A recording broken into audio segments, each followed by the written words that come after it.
पाकिस्तान में एक स्लोगन की बहुत चर्चा हो रही है, जिंदगी के साथ भी और जिंदगी के बाद भी। और यह स्लोगन है भारत की सरकारी इंश्योरेंस कंपनी भारतीय जीवन बीमा निगम यानी एलआईसी का। कि एलआईसी हमारे 3 पड़ोसी देशों पर भारी पड़ रही है, क्योंकि जितना पैसा एलआईसी के पास है उतना पैसा मिलाकर इस वक्त 3 देशों के पास नहीं है।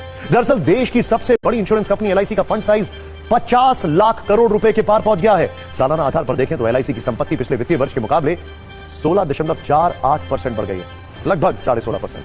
में एलआईसी का फंड साइज पाकिस्तान की जीडीपी से करीब दोगुना है। एलआईसी का फंड 51,27,460 करोड़ का है और इसके मुकाबले पाकिस्तान की जीडीपी है 28,14,120 करोड़। डिफरेंस देखिए।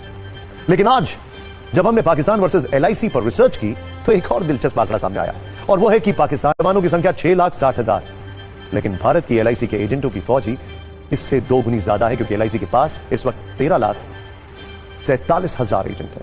अब हम आपको बताते हैं वो कौन से देश हैं जिनकी जीडीपी मिलाकर भी एलआईसी के फंड के साइज के बराबर नहीं हो रही। ध्यान से देखिए, ये पाकिस्तान, नेपाल, श्रीलंका की जीडीपी को मिलाकर भी कहीं ज्यादा है। ये देखिए नंबर जी दिखाते हैं। भारतीय जीवन बीमा निगम की शुरुआत 1 सितंबर 1956 को हुई थी।